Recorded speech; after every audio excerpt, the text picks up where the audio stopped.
modern day masculine man, take one. Ooh, what makes a modern day masculine man? When you drink your liquor straight, a modern day masculine man. I pay all the bills, and I tells my woman the truth. Got my shit together, do what I wanna do, say what I wanna say. I won't break you, are not me, and I am not you. I kept it real, so now I can do what I wanna do. Modern masculine man. Welcome to Man School. Welcome to the Modern Masculine Man Podcast, Mitch. Woo!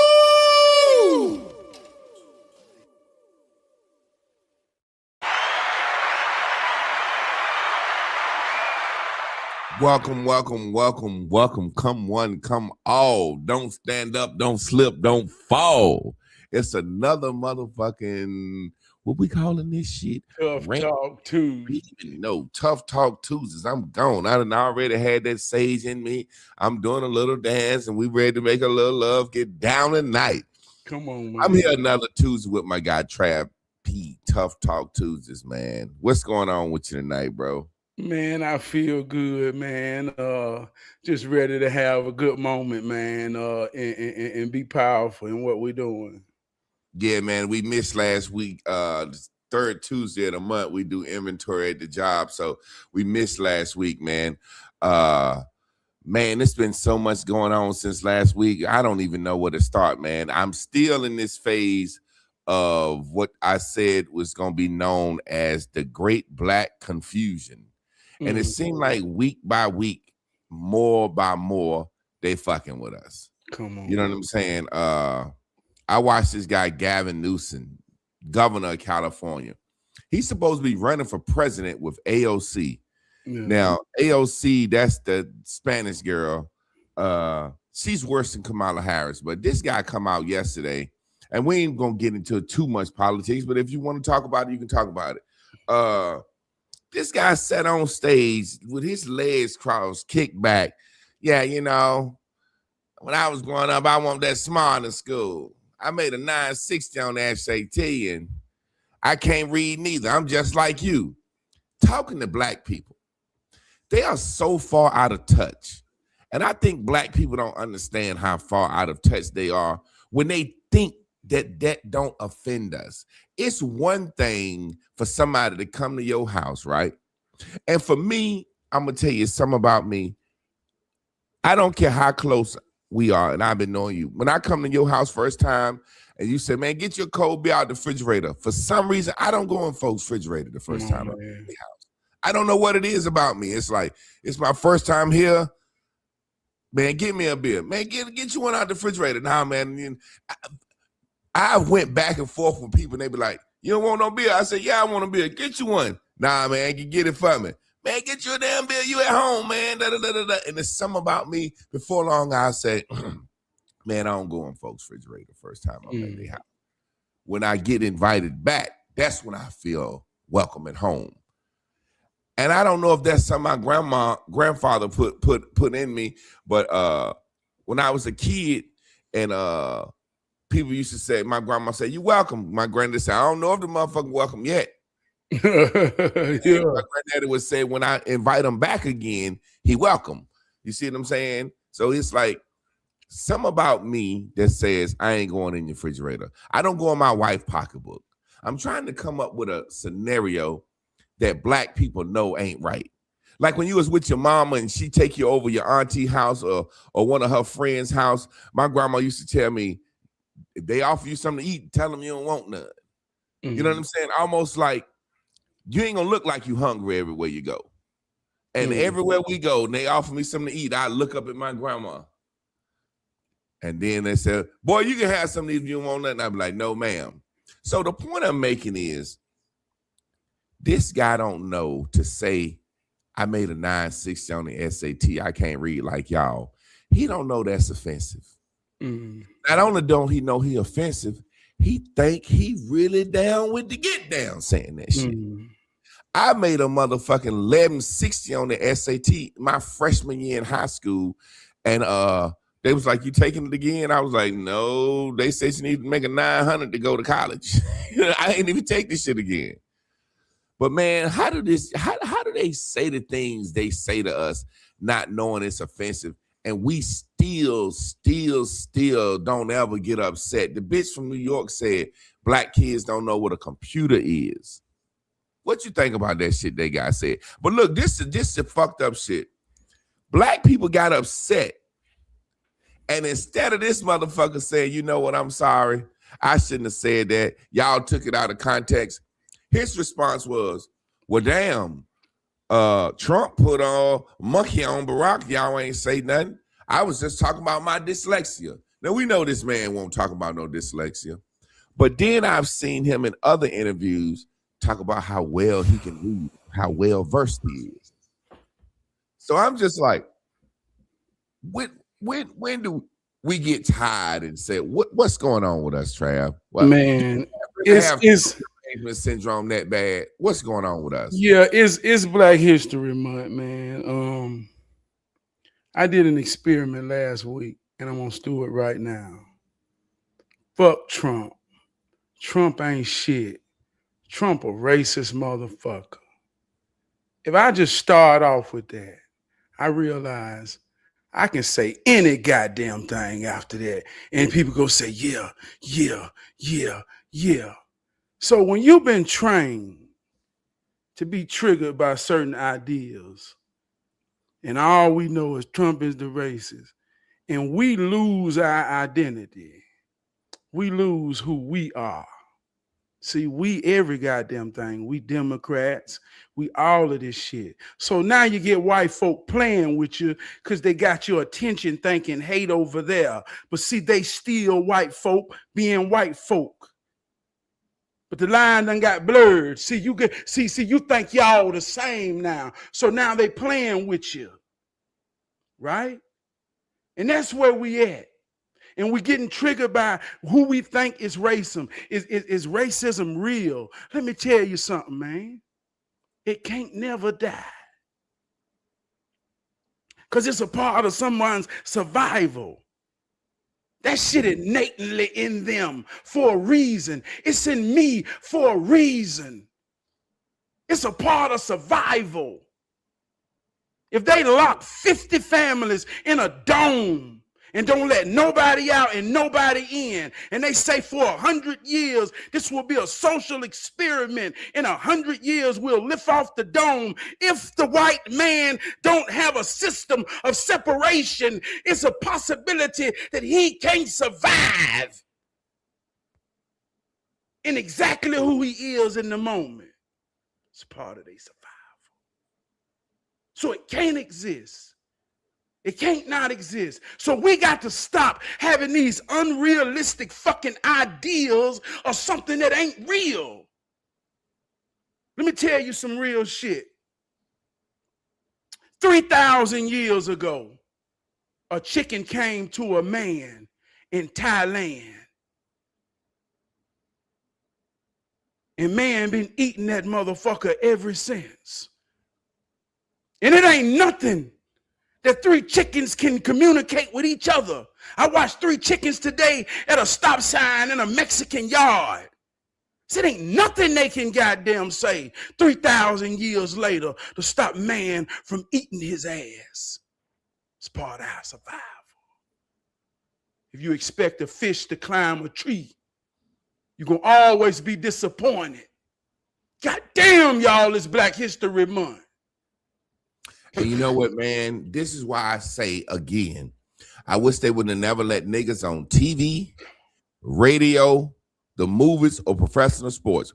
This guy is going on his primary run, and I think he gonna drop out of the presidential race because that was just so fucking stupid. He's sitting down with Steven Jackson and Matt Barnes. Did you see that? No, I ain't see that. He's sitting down with Steve Jackson and Matt Barnes. First of all, I can't stand that motherfucking big tooth ass Steven Jackson. I hated him ever since that fucking George Floyd bullshit went down. But he's sitting there talking to them with his legs crossed. Yeah, man. I used to get home from school, go in there and get a stack of Wonder Bread, peanut butter and jelly, standing outside by myself, shooting a little hoop because my daddy wanted in my life. You know, I was out there and I was eating peanut butter jelly, watching cartoons, Latchkey Kid, and then I would shoot a little ball and throw the football up against the house. And for long, I got good in sports, and my daddy came back around. You know, that he ain't want me unless I was in this. This motherfucker a billionaire. Steven Jackson said, damn, you sound like the white Steven Jackson. He like, yeah, I know where the struggle come from. And I'm sitting here saying, now, did you not do your research on this man before he came? Do you not know that this man was inherited, his father was a billionaire? Or do you know this and you letting him sit up there and talk about how poor he grew up just because you a goddamn, that's your job as an athlete? Because I know at some point Ali or Kareem or Jim Brown or somebody would have said, hey, man, cut it out, man. Cut it out, man. We fucking with you, but cut it out, man. You ain't eating no goddamn peanut butter and surf sandwiches, man. Cut it out, man. Cut it out. We know you had your father growing up, but they sat there and kowtowed and clapped him on and cheered him on like, yeah, man, we know how it is to be poor just like you. And I sat there and I said to myself at that point in time, I said, wow, our black athletes used to stand up for us, but this was in an era where they still couldn't go into the goddamn restaurants. They still couldn't stay in a hotel. So their celebrity didn't supersede their person. You see what I'm saying? There was a time when Bill Russell won 11 championships straight with the Celtics, and I was watching him. They made that motherfucker sleep on the bus half the time. Come on. So he was always going to speak up. He won't, but see, they made it so good for the athlete. They made it so good for the celebrity. They made it so good. It's like making the house nigga life so good that if, you know, house nigga, only thing they got to do was maybe steal a biscuit out the kitchen. But that biscuit out the kitchen, boy, that was good. They might could steal a little flour, little sugar, make a pie on the weekend. How the house nigga get that pie? You know he's stealing out the kitchen. Nobody tell on the house nigga because nobody don't want to get the smallest little sliver of pie. So they made it so good that we just sit back and they get this man and they stamp this man. But you said something that I've always said and black people seem to get mad about. Not too long ago, one of my homegirls that I was real cool with, my wife knew her. I don't want to call her a side chick. She was just a friend of the family. You know what I'm saying? My wife do her hair. I knew her from college. She would come home from homecoming, take me and my wife out to dinner. You know what I'm saying? They was cool. My wife knew our relationship. And one day we was in a situation and, you know, she was trying to get me to calm down. And I said, listen, you ain't my wife. And it tore her up. It tore her all to pieces inside. But I said, you ain't my wife. You'll never be my wife. You're not even a side chick. And the point I'm making is this. It tore her up. But Trav, the white man brought us over here to be slaves and nothing else. And like you said, it is pertinent, key to their survival to keep being like they are. Now, some of them are going to be like, look, I ain't thinking about niggas. And some of them going to cater to niggas. But at the end of the day, both of them are caring about their own survival. So it's a situation where when you said that shit, man, why would we even expect them to be any motherfucking different? Only thing they can't do now is hang us. Man. Hang us like they used to. But why would them motherfuckers change the game up? And it's no different than the lock that black people got on professional sports, the NBA and the NFL. You know what I'm saying? Why would we change the game up? Like you got all these motherfucking Europeans coming in and they talking about the Europeans got fundamentals and we want more fundamentals. And the niggas like, motherfucker, we can jump over these Europeans. We ain't changing our motherfucking game up. We want to dominate basketball. But that when you said that shit, man, It's just key to the chicken survival. To the Vietnamese, what you said, Thailand, it's key to his survival to eat chicken. And you can come up with all the goddamn national black chicken caucuses you want to. They gonna eat some goddamn fried chicken, man. Yeah. Well, even on that chicken part, them wasn't just words. The evolution of chicken began 3,000 years ago in Thailand. When the jungle fowl came and evolved to a chicken, and he showed himself to a man. And I'm just saying, way in Thailand, they in a Mexican yard next door. So I'm just saying, like you say, we don't know how the game got to be, but the game is real, and the chicken got a position in the game, and we don't give a fuck how the chicken feel. You understand what I'm saying? We eat it to survive. So, but I'm saying this, man, it's Black History Month.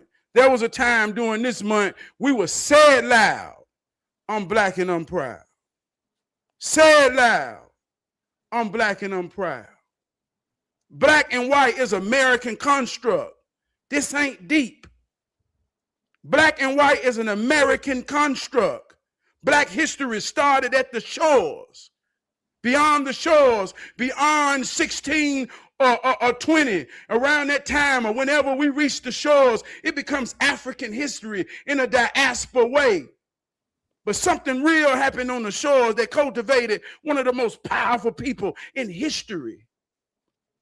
I'm talking about just technology ain't but 100 years old. And 100 years ago, the niggers, babies, became the most smartest people on planet Earth and invented all these things. This is what we teaching our children this month about who we are. But all the way now, we don't know that no more. We want to be everything. We want to be any goddamn thing. And there's so many things that happen. Let me say this though, man. Let me say this. But that's why, to answer your question, why are we so confused? See, man, we all grew up with grandmamas that had 9 kids, and them 9 kids had goddamn 108 grandkids. And I'm talking about we would all go to grandma's house.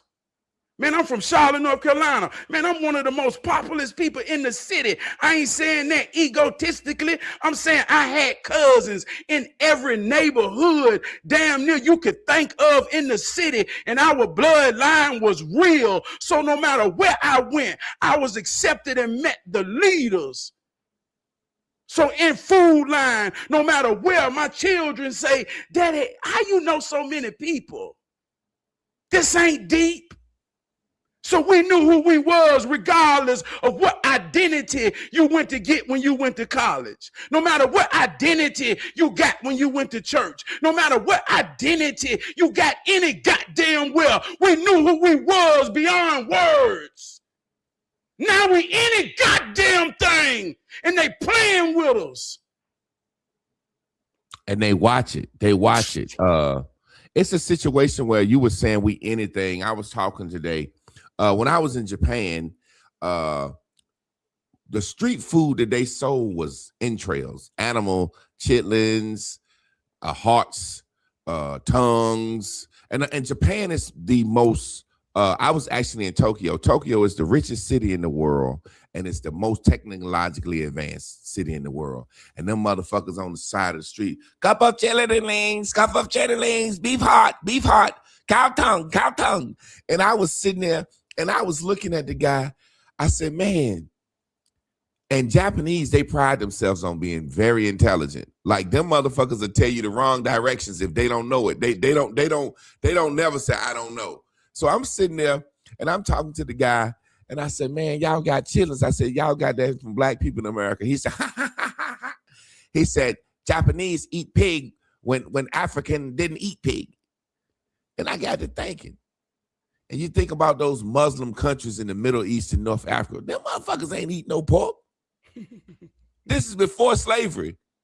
So he was saying the Japanese was eating pig and pork and chitlins and shit and frying fish, chicken and shit before black people ever did it. And then my homeboy is making this documentary about chitlins.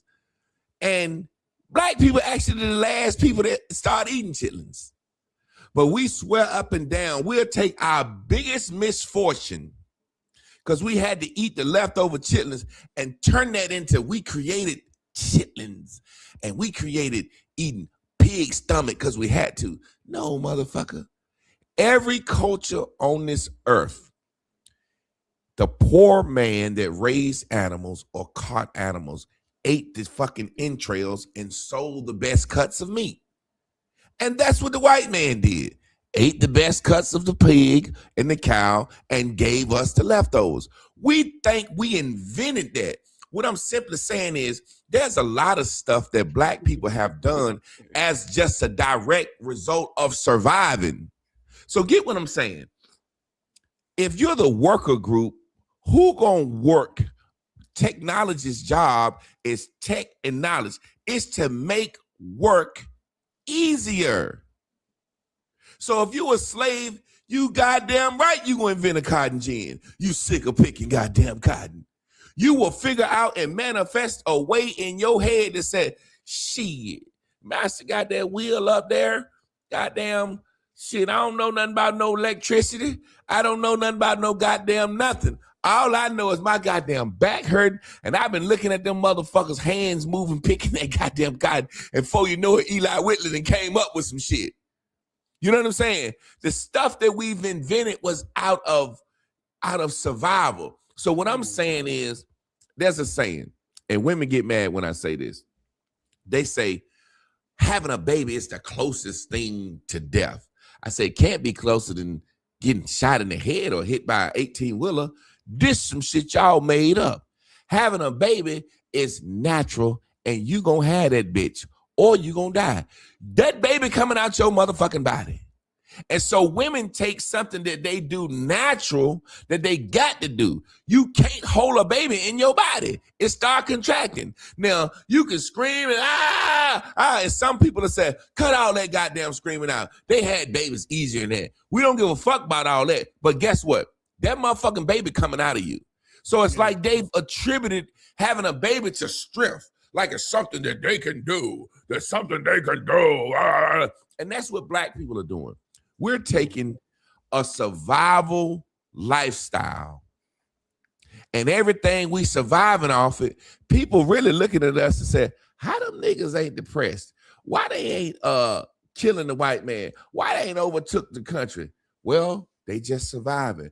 And our dance and our songs and the things we do to get along, somehow the world said, I like that shit. Man. I watched this documentary on Howlin' Wolf today, Trav, and they was talking about the blues. And they said, what's the blues? That motherfucker said, when you ain't got nothing. When you ain't got nothing, when all your money gone and your woman don't love you no more. That's the blues.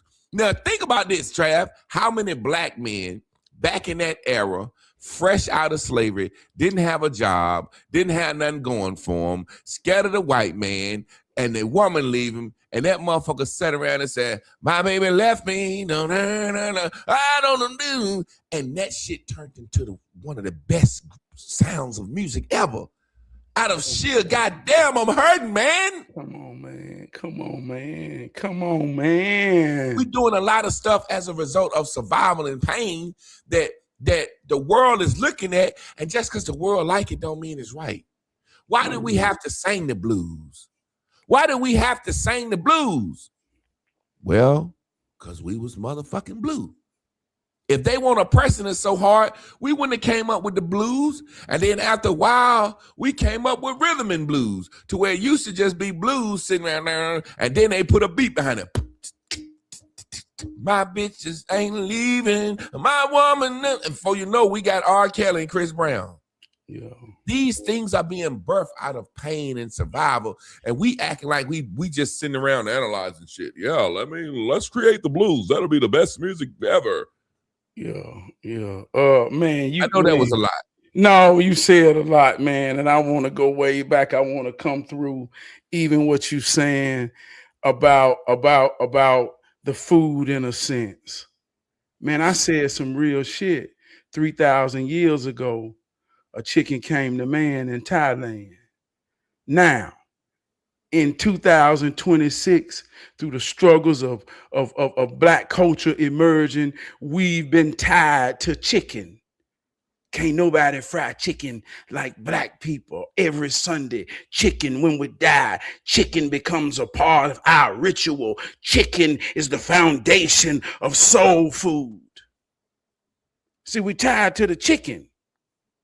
But chicken came to a man 3,000 years ago in Thailand. And I understand that every black man in every hood go buy Chinese chicken by the pound. And ain't nobody in no city selling more chicken than the Chinese man. Because the chicken came to a China man or an Asian man in Thailand. Truth is always real. And I'm gonna give you I'm gonna get a world some game. Get a Chinese recipe and put a black sticker on it and watch you be the greatest black frying chicken motherfucker in the world if you can make yours taste like Chinese chicken. Them motherfuckers put a crispy on that goddamn wing that is I'm giving you game, but the game ain't even hidden. It's right in your face because chicken came to a man in Thailand 3,000 years ago. It belongs to the Asian man. That's why he served it like he served it, still to this day. But I'm saying, when we come on up, man, and we realize how this thing here working, the black man is an American creation. And they show this for the world. Every 4 years, they have an Olympics. This transatlantic slave trade happened all over the world, but America is the youngest child from the most powerful family on planet Earth. If you want to know the Earth or the family, you go chase the red, the white, and the blue. Anywhere you see that, that is the family, and America is the youngest daughter, and she has the best. So much that they created a new world in her name. And they said she will have the best. So every 4 years, she puts herself in a competition, and anything that her blacks in, we win. Got the best. We built the strongest nation with the best. We invented all technology throughout the world. We compete with Asia and China because we cultivated the best. 2 years.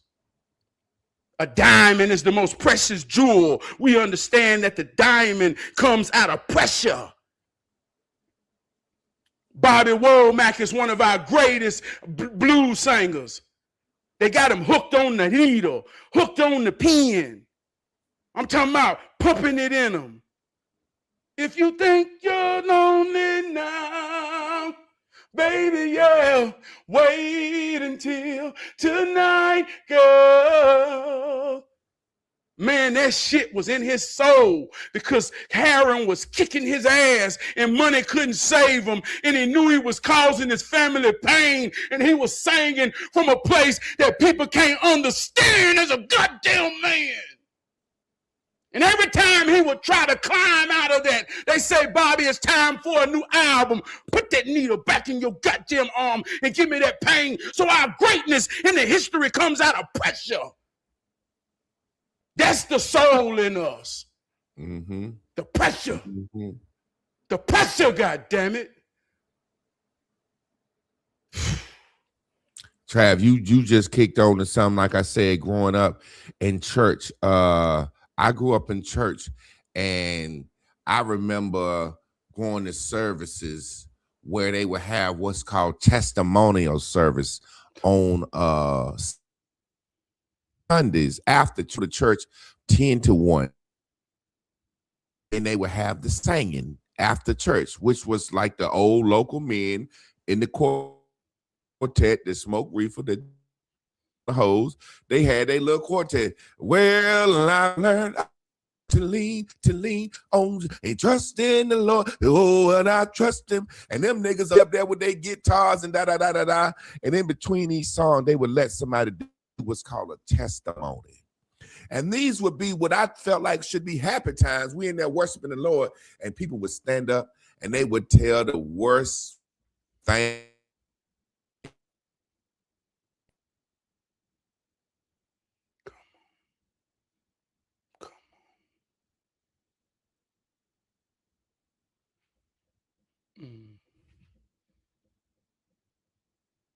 Come on.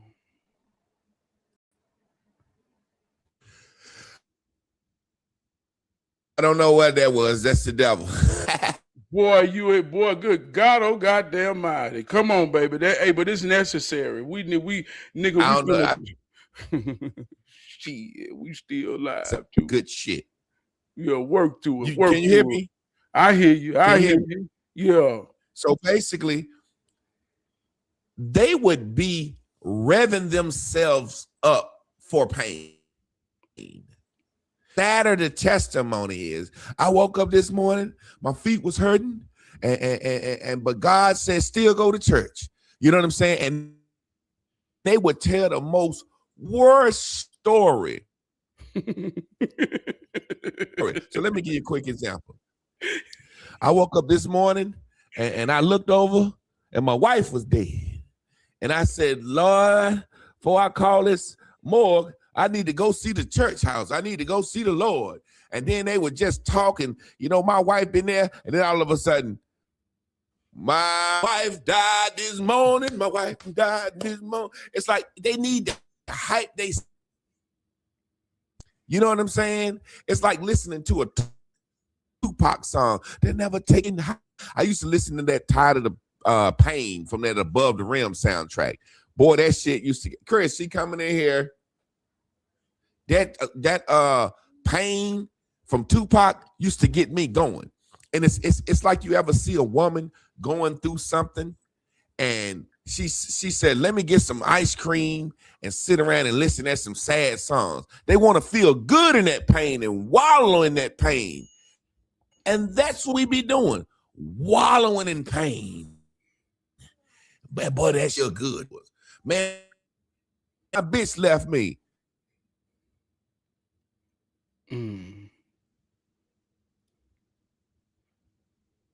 I want to wallow in some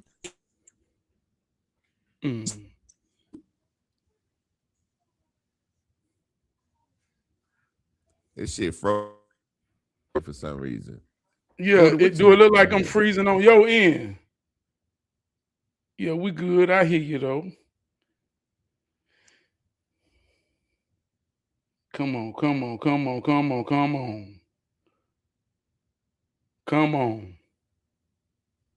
We good. Come on.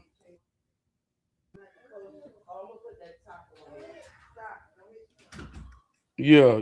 What you got there, Trab? I don't know what's going on. Yeah, I'm good on this end now. Yeah, I'm good. All right, go ahead and take it over. I don't know if you heard me. My last point was we actually celebrate and revel in our pain. Yeah. I'm gonna tell a story about how I understood the pain part. I remember when I started hooking up my system in my car. I was a teenager, and all I ever heard was the bigger the amp, the stronger the amp, the more boom you gonna get. And I kept on coming by ways of stronger amps. And when I finally got that big old punch, 1,000, that thing was dropping. But every time it would drop, I would blow a fuse. Poof. And man, I kept on doing it right. I was checking. I said, man, I can't be doing nothing wrong, but I kept on blowing a fuse. So somebody said, well, man, you're going to have to take it to the shop, Trab. So I took it to the shop. And I said, man, I know I ain't doing nothing wrong. So the guy called me back in the shop. He said, let me teach you something. I normally don't teach you, but I'm going to teach you because I understand what you're doing. And he said, look at this ground wire. He said, man, you see that little old ground wire? He said, let me show you the ground wire you're supposed to have. He gave me a big 10 gauge. I had a 12 gauge. He said, man, you pushing so much power that you ain't grounding your system. He said, the much power you got to have just as much negative to harness it and hold it down. If you ain't, it's going to blow out. He said, you understand that? So I understood that, and I realized It's either real to everybody or it ain't real to nobody at all. See, pressure, pain. Like you say, it's Black History Month. Like you spoke on earlier, what did our inventions come out of? It was a nigga rig. It was a nigga making a rig to use his mind, the confidence within each other in themselves to say, we got to find a better way. Not for money, not for approval, but to say, this killing us. We got to find a better way. Through that pressure, through that pain, that's what grounded us. See the power of our tenacity, the power of them niggas. Talking about my grandmama and her mama that had 9 babies, still worked, still loved all of them, still loved all their children. You want to question, is evolution real? You goddamn right. We done evolved into something whole way different than a nigga. Ain't none of us niggas no more. So when you hear nigga, you think of honor when you hear that fucking word. That's honor in them people. We ain't them no more. We done forgot who the fuck they was. And that ain't deep. Don't nobody on this live looking at me. I ain't gonna say nobody because that's absolute. But I'm gonna say majority of people looking at me don't know their grandmama on their maternal or father side 3 times back. That ain't a long time ago. They dead. Don't nobody know their name no more. But Trav, this would kill me. Man, we'd rather go to Africa. We'd rather go to Africa and learn history. I was talking to a brother today. I said, hey, listen, man, you got family members that live on the other side of town that you different than. You got family members that live in one state over, and y'all grew up at the same era, same time, under the same government. Y'all one state over, and you can't get along, and you're different. So you want to go back and identify with a motherfucker across the continent, across the ocean, a 23-hour flight from 500,000 years ago. That's who you're going to go find as your ancestor relative motherfucker. Think about this, Trav. You got niggas from once you cross, like say, for example, my homeboys that I went to Charlotte with, I used to always say, y'all niggas from Charlotte love some goddamn colors, man. Charlotte was closer to Atlanta than Durham. You know what I'm saying? When I was in college, we didn't wear no yellow shirts, orange shirts, green and shit. Niggas from Charlotte wore orange, green. They wore a lot of colors.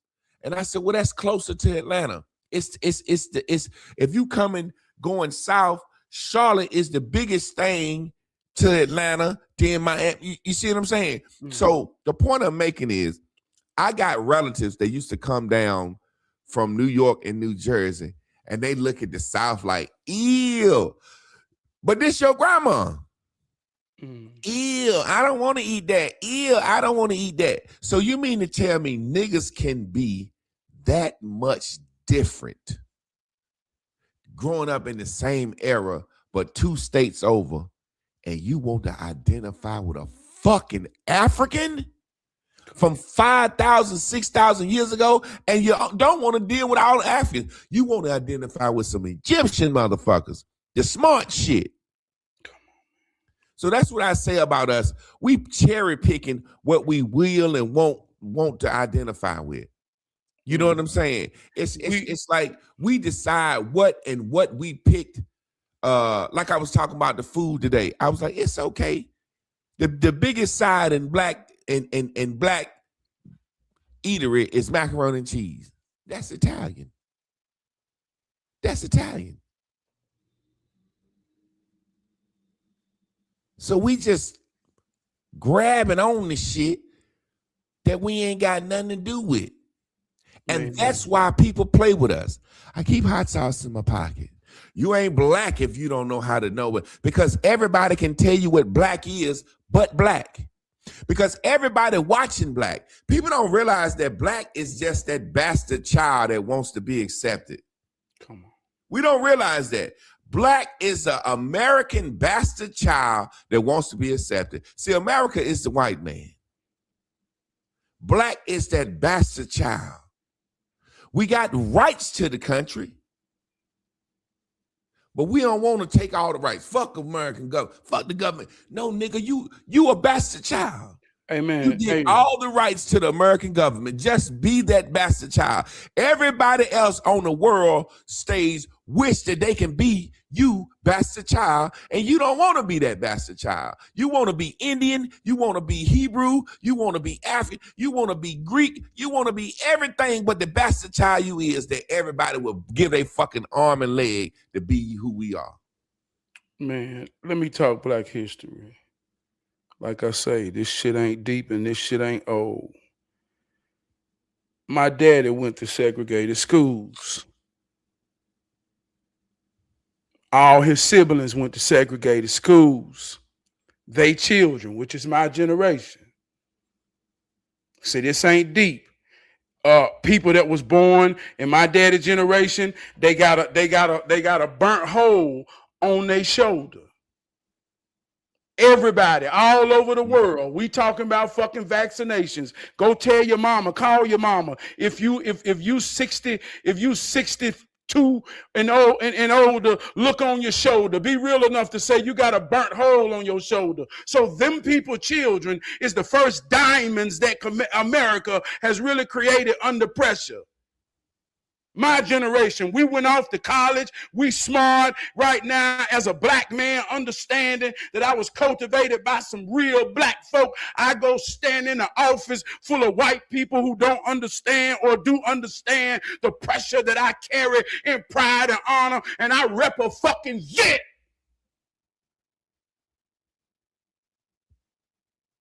And I said loud with my soul, loud with my tone. Goddamn black man.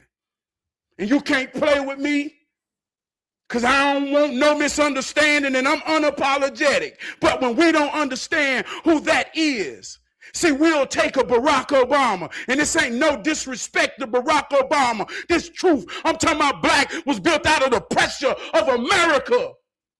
My grandmama and them paid a price for this shit. So when you take a man who can look like, but ain't got no pressure in him. He was raised in Indonesia. He was raised in Hawaii by white folk. Ain't nothing in him about the pressure that America created to produce diamonds. So when they put this in front of us, and we don't know who we is, we get fairy tales all our life about fucking wolves in sheep clothes, and the wolves can play with us in our clothes, in our tone, in our music, because we done lost fucking sense of what it feel to be black. What it feel. And this shit ain't deep. All the way to a Mason who think he got sacred shit. Prince Hall, he ain't got the building pressure of America in his soul. Ain't no leader ever been put before us has had that. And we can think what we want to think about Jesse, but Jesse represented something real. He had it. And I don't know what he paid or what he didn't pay, but that's real. So all this political shit, fuck Trump, fuck any white man, because he got something innately in him to survive. And when I say fuck him, I mean that respectfully. I ain't got to hug him in no manner. I shake his hand. In the moment, if that's respect, we don't expect no more than respect. Because when we leave that moment, he can wash his hand like I can wash mine. Fuck else you expecting? Your daddy ain't taught you that. If you my age, your mama and your daddy who was born in goddamn the 50s and the fucking 40s, they ain't taught you that. I mean, Trab, they used to say this shit ain't deep, man. They used Ain't to nobody say, taught you that, goddamn it, man. Hey, man, you wanted me to motherfucking holler. This shit hurt me in my soul. Because ain't nobody taught us who the fuck we is. And we don't forget. they taught us, Trav. What it is we spoil. We, like you said, that diamond is a girl's best friend. So if we that diamond, we the first group that's been polished and worshiped and looked over. That Michael Jordan was worshiped. That we've seen this. So what we have is a situation where we forgot.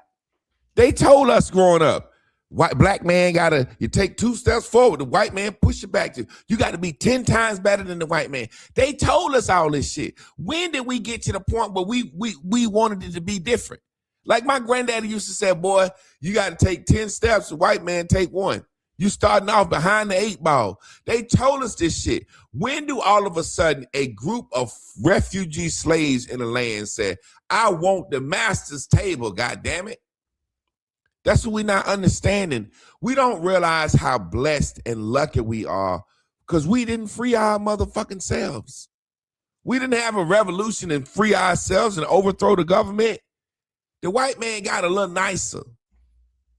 And the reason he got nicer, because the white man in the South was making all the money, and the white man in the North said, hey, man, y'all niggas down there got all the natural resources, inventing all this shit, charging the fuck out of us. So y'all need to let them goddamn slaves go. So it's not like we freed ourselves. So I look at this and I take it back to this. How us as black people. You know that right? And that you got behind you. It represents so many things. You know what I'm saying?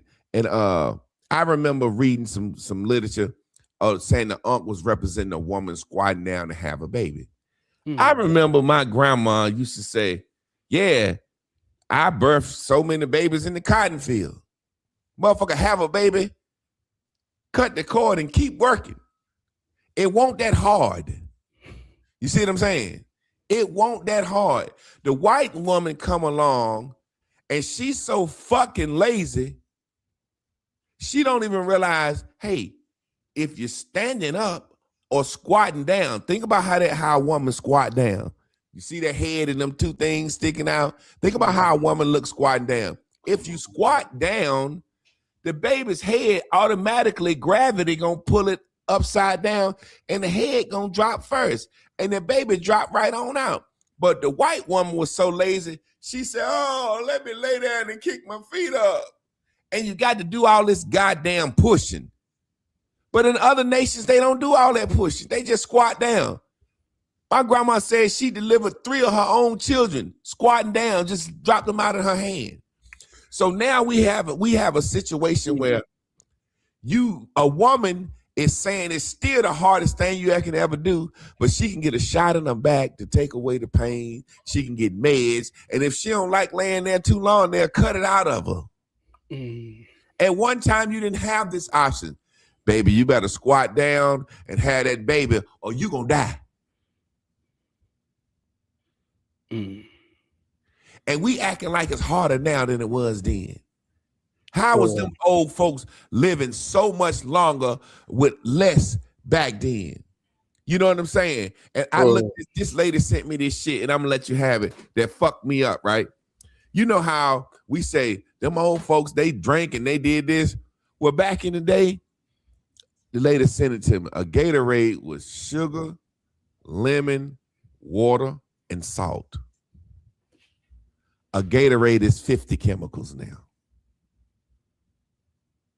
So a lot of the stuff that our ancestors were surviving was because they was just doing the plain old shit. I remember I see my granddaddy hot outside working. Hey, boy, come here. Pour some salt on my hand. Lick some salt. Drink some water. I ain't know us. I ain't know what that was for. A lot of the shit and customs we getting rid of and don't even know what it's for. We used to drink out a copper glass, a copper pitcher, a copper cup. I ain't know what that shit was for, Grandma. Why we got this ugly cup? I don't want to drink out this ugly cup. I want to drink. Grandma says, good to drink out there. She ain't know why. But it was, scientists tell you it's good to drink out of copper. Scientists tell you it's good to cook with cast iron instead of using all these goddamn different metals and shit we cooking with now. So what I'm saying is a lot of shit, I don't know why to cook out of cast iron, but I pass it down to my daughter. So it's some type of wealth calculated in these decisions that we make. But not only are we abandoning them, we saying fuck them. Fuck canning veggies. We don't need to do that no more. So it's a lot of stuff that not only are we taking credit for shit that we shouldn't take credit for, we're throwing away the shit that we should hold on to.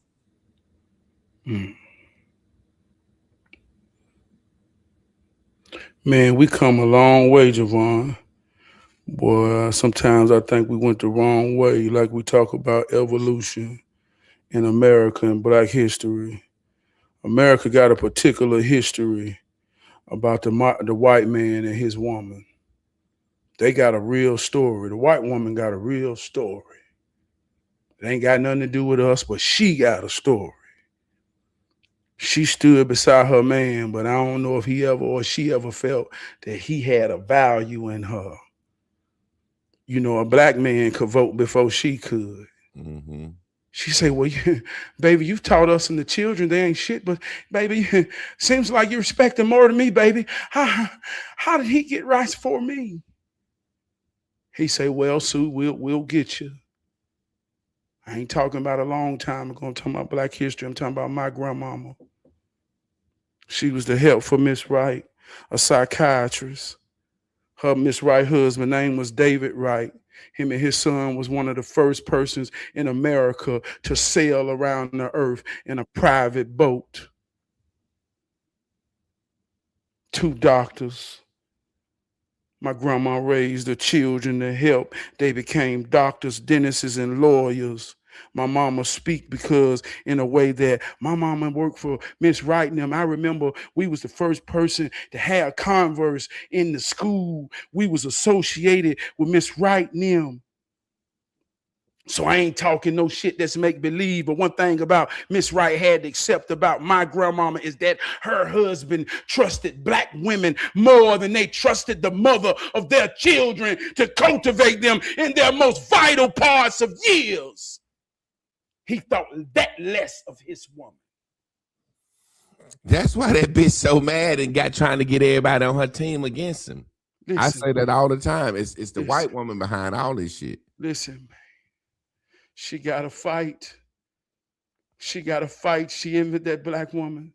And if you married to a black woman who leave the house every day and go fight in that world as a real black woman, and your woman come home to you and talk about the frustration, she got to deal with that white woman just like you got to deal with that white man. This real. But somehow they got our women in their culture. We talk about spiritual warfare. Spirit means breathe. When you inhale, when you take it in, when it ingests and go through your system, it comes out in your expression so much that we want to express ourselves looking like them motherfuckers. We look for love in all the wrong places because we don't understand how to look in the goddamn mirror or look at each other and see God in what's real.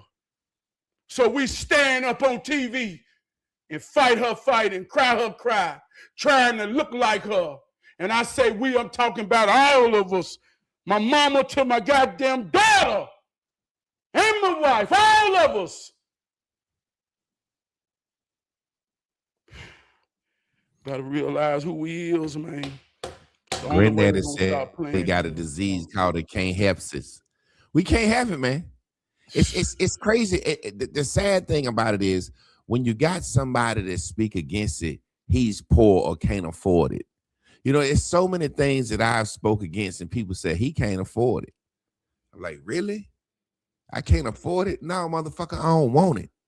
I don't want it, and I'm free. I have a certain level of freedom in my mind from not wanting it. I have a level of freedom in my mind from not wanting certain things. I don't walk around with the pain of wanting a new car. I don't know how that feels. I want a new car so bad.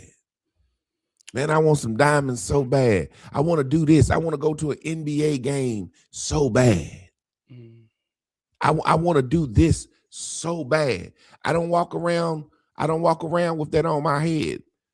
I'm making an announcement now. I'm quitting my job in the next 3 months. I'm finna go on a saving spree and then I'm out of there. I'm doing my thing. I'm making an announcement now. I got to believe in myself. I was sitting in my car, side note, and I was mulling it over in my head and mulling it over in my head. And some in me said, Javon, you know, there are people that leave and go to another part of this country to chase their dreams.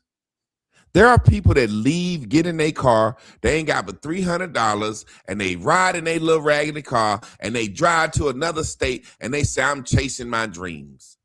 And my wife said, boy, all you got to do is stay here in your own house, in the comfort of your own home. Chase your dreams. If things start going wrong, pick up another job. Do something. You ain't going to let your family starve. You know what I'm saying? So it's just a situation where if I was tied to a certain level of materialism, I couldn't step out on my faith to do that. And that's just me. Everybody do their own thing. But man, you know, it's crazy because you said that shit earlier, and ain't nothing you're gonna be able to do to get around this. That goddamn chicken has a destiny, and it's going on a motherfucking plate. And as black people, that's what made me mad. Think about this. When Trump said black jobs, black people got so mad. We know exactly what a black job is. Come on, man. It's the shit we did post-slavery. Carpentry, electrician, cutting grass, heating and vac, anything industrial. That was our jobs. Come on, man. Now, when Trump said black jobs, we want to give y'all black jobs back. They call that racist. This man said, I can't read like y'all. And they quiet. Come on, man. Take us home, man. Black history. Black power. Everybody playing like they for black power. What is black power? Black power is the black family, the mother, the father, and their children. It's oppression, the nucleus of that, whether it be stereotypes or double standards. It makes us better. It makes us real. It makes us strong. So much in a way that it built the strongest nation. We the diamonds. Your religion is your name. Your religion is your name. A religion is a group of discipline and principles that one adhere to and follow for guidance. See, my name is Perry. My name is Forte. There's men and men and men that cultivated a principle, a standard, a certain level of discipline. My granddaddy used to say, what's your name? Who your people? Because if he understood your name, he knew your religion. I'm talking about your principles.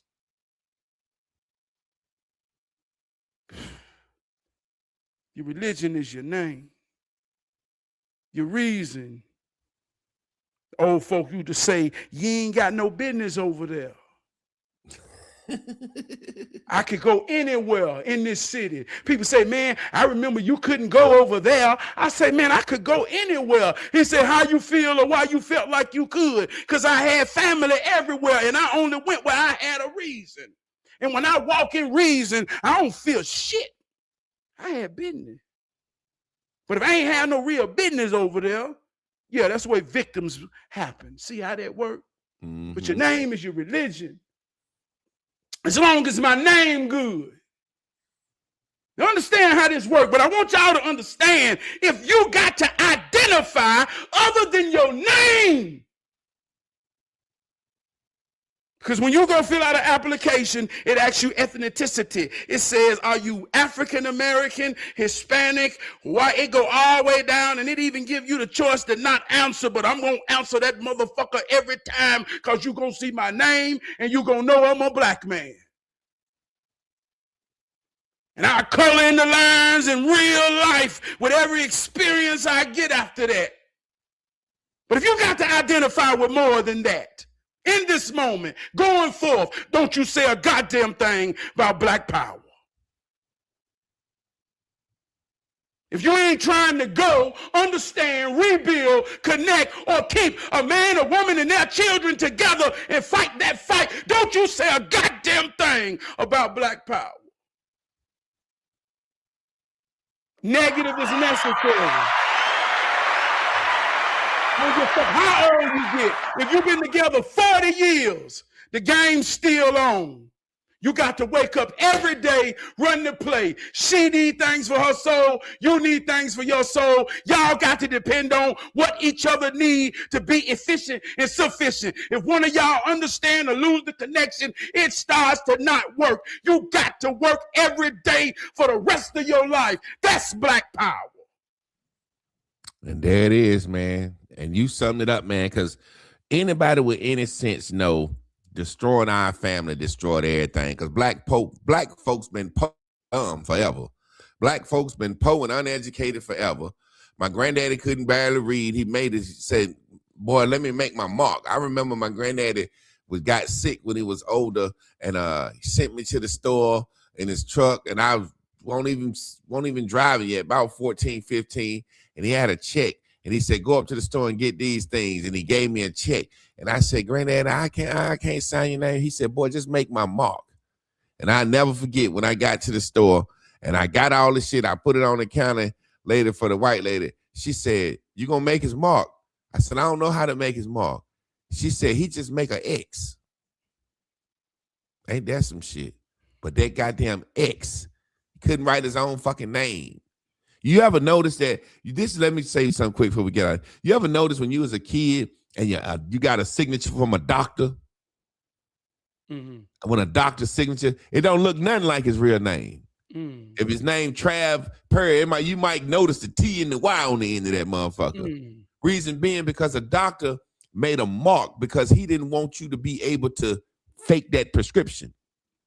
So when that prescription come back to him, he know good and goddamn well, no, you ain't do that. That ain't my mark.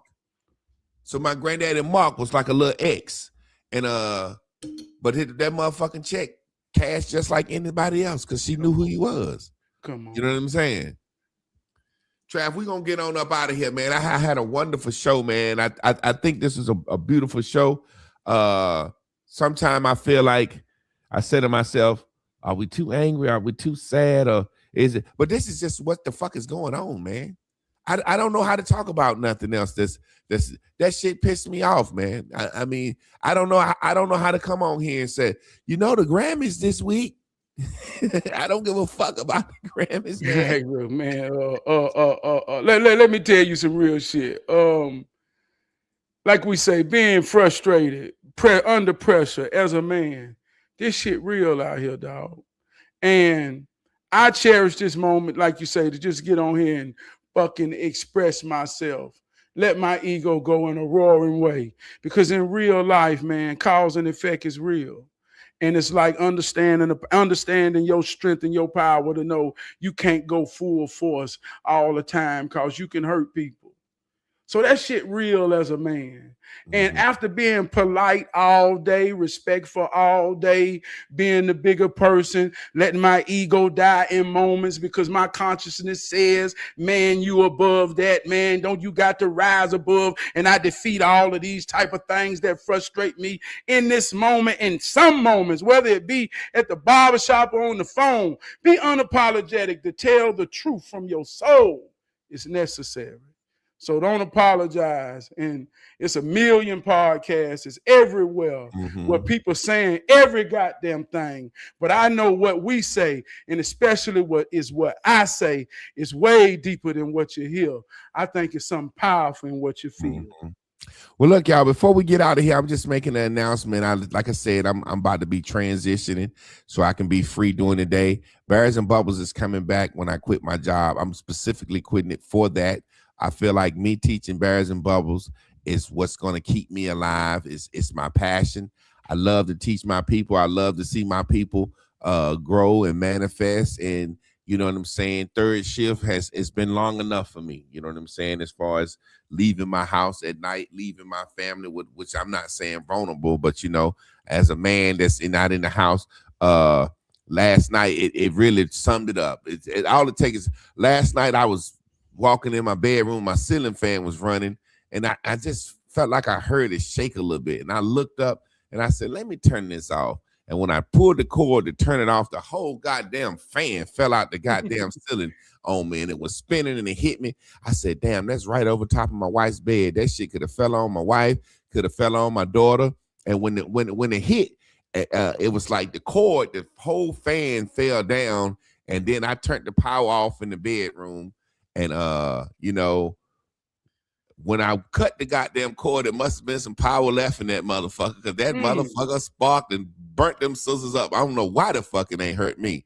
But that was my way of saying, like, man, I that could have easily happened. Yeah. You know, me not being on my watch. Exactly. So it was just the thing that it's the thing that made me make the decision. My granddaddy used to say this: either hell no or hell motherfucking yes. Yeah. And if it don't feel like neither one, it ain't neither one. Yeah. So that moment last night, I got that goddamn hell yes. Hell yes. It's time to go.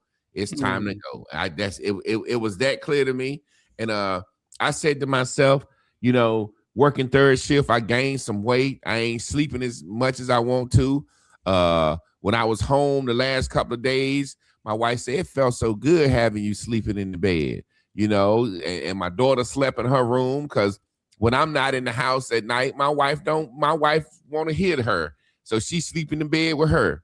So you know what I'm saying? It's a lot of shit going on where me and my mind saying, hey man, this is the most I've ever been paid in my life on a job, and the easiest job I ever had in my life. But I cannot allow that to make me say I'm gonna keep leaving my motherfucking house at night. So I'm about to bust a move, man. I'm about to bust a move. That's real, man. Well, y'all already know what time it is, man. Y'all stay tuned in, tapped in, turned on. Tomorrow, me and Miss Carla gonna be here for Random Waving Ranges. And y'all check out my boy Trab Thursday night on Facebook, Hero Training. Come on. Y'all know what time I like to say. Peace.